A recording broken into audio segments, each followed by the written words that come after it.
उत्तराखंड को जल्द मिल सकती है 521 करोड़ की योजनाएं।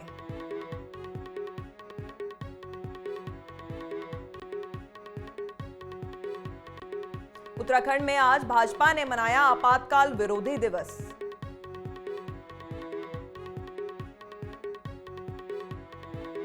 रामनगर में वनकर्मियों ने पकड़ा एक लकड़ी तस्कर।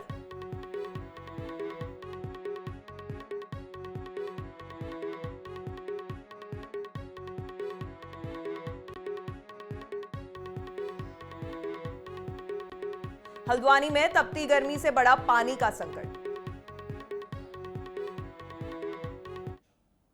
नमस्कार, मैं हूं मेघना और आप देख रहे हैं न्यूज 31 उत्तराखंड। अब वक्त हो चुका है उत्तराखंड बुलेटिन का। देहरादून में आज भाजपा कार्यकर्ता काला दिवस मनाते हुए हाथों में काली पट्टी बांधकर पार्क में इकट्ठा हुए। इस दौरान कार्यकर्ताओं ने कहा कि 25 जून 1975 को इंदिरा गांधी के नेतृत्व वाली तत्कालीन कांग्रेस सरकार ने पूरे देश में आपातकाल लागू कर लोकतंत्र की हत्या की थी, इसलिए इस दिवस को पार्टी काला दिवस के रूप में मना रही है। जून 1975 इंदिरा गांधी जी के नेतृत्व वाली कांग्रेस की सरकार ने देश के साथ छलावा करते हुए देश की सारी लोकतांत्रिक मर्यादाओं को ताक पे रखते हुए अपने निजी हित के लिए अपने न्यायपालिका को ख़त्म करते हुए, स्वतंत्रता को ख़त्म करते हुए, कहने की आज़ादी को ख़त्म करते हुए, अभिव्यक्ति को ख़त्म करते हुए ये काला कानून देश पर थोपने का प्रयास किया। और ये 21 महीने हमारे देश इस सकते में रहा कि जो देश लोकतांत्रिक प्रक्रिया का सबसे बड़ी पहचान थी पूरे विश्व में, उसको उन्होंने ख़राब किया। आपातकाल की घोषणा देश के इतिहास में सबसे काला दिवस के रूप में हम इसे मनाते हैं। बड़ा दुर्भाग्य है कि हमारे देश में इमरजेंसी लगी और आज हम लोग जो यहाँ बैठे हैं, जो देश के जनता पे जो अत्याचार हुए उसके विरोध में इसको स्मरण करते हुए कि गलत हुआ, इसलिए हम लोग अम्बेडकर नगर के विशाल गुप्ता जी के नेतृत्व में यहाँ बैठे हैं और हम इसका पुरजोर विरोध करते हैं।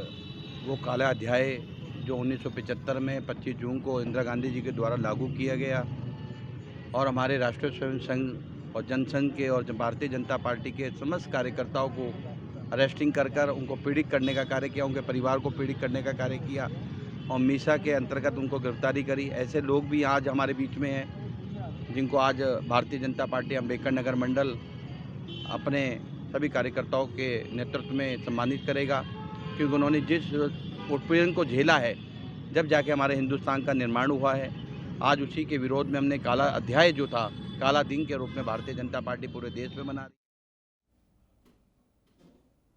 देहरादून में वन अनुसंधान संस्थान की संविदा कर्मी इन दिनों धरने पर है। वहीं धरना दे रहे कर्मियों का कहना है कि उनको डायरेक्टर डॉक्टर रेणु सिंह ने एक नोटिस दिया है जिसमें उन्हें नौकरी से हटाए जाने का कारण बजट न होना है, लेकिन एक प्रतिनिधि मंडल के सर्वे के दौरान उन पर 4 से 5 लाख का खर्चा किया गया।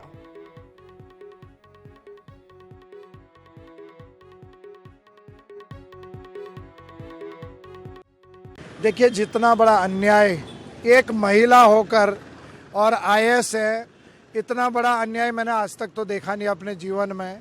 ये जो लोग बैठे हुए यहाँ पर शांतिपूर्ण तरीके से 5 दिन हो गए और 44 डिग्री सेल्सियस के बीच में यहाँ पर पुलिस हमें टेंट भी नहीं लगाने देती। 2 बार टेंट लगाने की कोशिश की, फाड़ के फेंक दिया गया। मैं आपके चैनल का धन्यवाद करना चाहूँगा कि आप लोगों ने कम से कम इनका संज्ञान लिया है 5वें दिन आज, नहीं तो आज तक तो कोई दिखा नहीं यहाँ पर। और हमने बहुत उम्मीद रखी है क्योंकि आप लोकतंत्र के चौथे स्तंभ हैं। रेणु मैडम ने क्या काम करा इसमें? जो ये लोग हैं, कोई 20 साल से, कोई 18 साल से, कोई 15 साल से, 12 साल से कोई नीचे नहीं है जो काम कर रहे हैं। बाकायदा इनके बच्चे किसी के अंदर पढ़ते हैं, इन्हीं के स्कूल में कमरे मिले हुए हैं। उनकी एक उम्मीद थी कि हमारा जीवन अच्छा चलेगा, सब कुछ होगा। अचानक रेणु मैडम जैसे ही इस संस्थान की डायरेक्टर बनती है, उन्होंने एक एक करके कभी 20 निकाले, कभी 30 निकाले, 237 लोगों को घर बिठाने का काम किया। उसके बाद ये लोग हमारे मंच के पास आए कि हमारे साथ में ऐसा हुआ, तो हम लोग 1.5 महीने पहले अपने प्रतिनिधि मंडल के साथ में और इन पीड़ितों के साथ में रेणु मैडम को एक ज्ञापन देने गए थे। अपना अनुसंधान संस्थान क्या है? देखिए, जो ये वन अनुसंधान संस्थान है, ये आपको पता है एक ऐतिहासिक धरोहर है और फॉरेस्ट्री रिसर्च में अपने आप में एक ऐतिहासिक है। तो इसको देखते हुए कि यहाँ पे जो संविदा कर्मचारी हैं, ये लगभग 15 से 20 साल के लगभग सभी ने यहाँ पे अपना कार्यरत जो है पहले से हैं, और बीच में इनको एक बजट का इशू बता के जो निकाला जा रहा है डायरेक्टर महोदय द्वारा, डॉक्टर रेणु सिंह के द्वारा, तो ये बोला जा रहा है कि बजट नहीं है। और एक्चुअली में इतने सारे पहले भी डायरेक्टर आ चुके हैं, सबके कंटिन्यू जो है साल का सबके लिए बजट आता था, बट जब से ये मैडम आई है तब से बजट का इतना रोना हो गया। आपसे किसने कहा कि संस्थान के पास में बजट नहीं है आप लोगों के लिए? जो इनको नोटिस जारी हो रहे हैं उसमें साफ साफ लिखा है कि FRI अनुबंध के अनुसार, नोटिस की कॉपी है आप लोगों के पास? नोटिस की कॉपी हम आपको प्रोवाइड करा देंगे, उसकी PDF कॉपी हम आपको देंगे। उसमें साफ साफ लिखा हुआ है कि FRI अनुसंधान संस्थान के पास मिनिस्ट्री से बजट नहीं आ पा रहा है, उसके कारण आपको आपकी जो सेवाएं हैं वो समाप्त करने के अलावा हमारे पास कोई चारा नहीं है।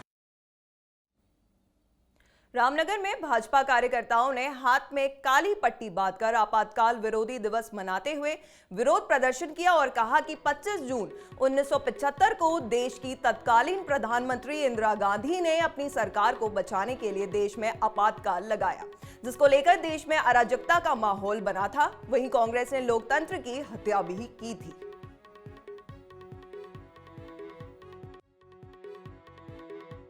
आज से ठीक 47 साल पहले 25 जून आज ही के दिन 1975 को तत्कालिक कांग्रेस सरकार ने, आदरणीय श्रीमती इंदिरा गांधी जी ने इस देश में आपातकाल थोपा था।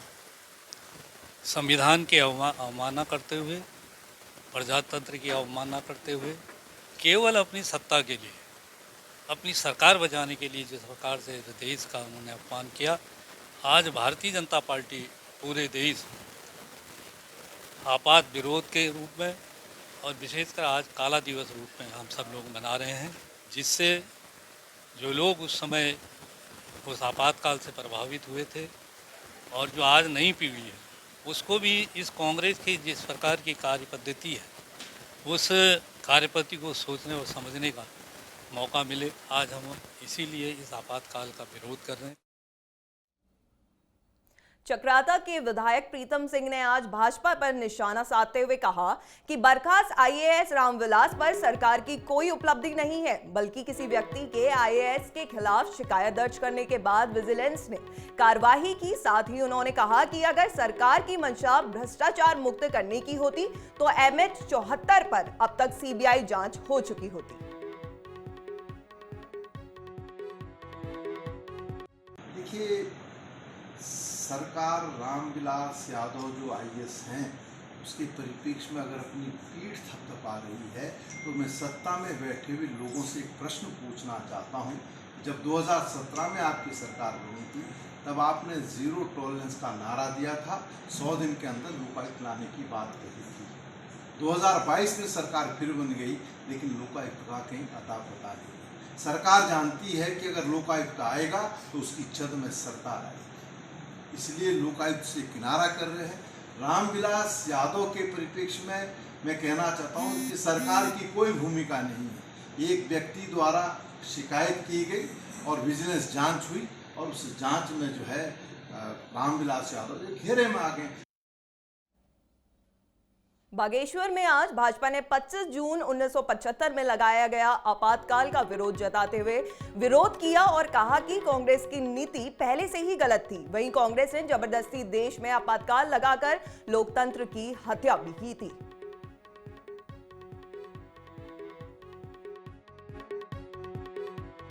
1975 को जब देश में तत्कालीन प्रधानमंत्री श्रीमती इंदिरा गांधी जी ने हमारे RSS में उन दिनों जनसंघ हुआ करता था, भारतीय जनता पार्टी उसके बाद बनी, तो उनके ऊपर इन्होंने प्रतिबंध लगा दिया। केवल इसी संगठन पर नहीं लगाया, उन्होंने जितने भी पेपर थे, जितने भी समाचार पत्र थे, सारे उसमें इन्होंने प्रतिबंध लगा दिया। बिल्कुल एकदम कोई किसी की कोई समाचार, किसी का कोई आर्टिकल नहीं दे सकता था उसमें। उन्होंने इस टाइप से पूरे देश में सारे लोगों को वो कर दिया। अरेस्ट कर दिया। और हम लोगों को 1975 को हम स्कूल से आकर के घर में रात को बैठे थे, पता तो लग गया था हमारे साथ के सारे लोगों को, उस लोगों को पता लग गया था। वो लोग कोई कहीं फरार हो गया, कोई कहीं चला गया, कोई कहीं चला गया। आज भारतीय जनता पार्टी कार्यालय में आयोजित काला दिवस कार्यक्रम था। उसमें 25 जून 1975 को देश में आपातकाल लगा दिया गया था। उसके उपलक्ष्य में ही आज भारतीय जनता पार्टी उस दिवस को काला दिवस के रूप में मना रही है। उस दिन 25 जून 1975 को देश की तत्कालीन प्रधानमंत्री इंदिरा गांधी ने और देश के तत्कालीन राष्ट्रपति फारूक अब्दुल्ला अहमद के द्वारा आपातकाल घोषित कर दिया था। उत्तराखंड बुलेटिन में इतना ही। खबरों में बने रहने के लिए देखते रहिए न्यूज़ 31 उत्तराखंड। नमस्कार।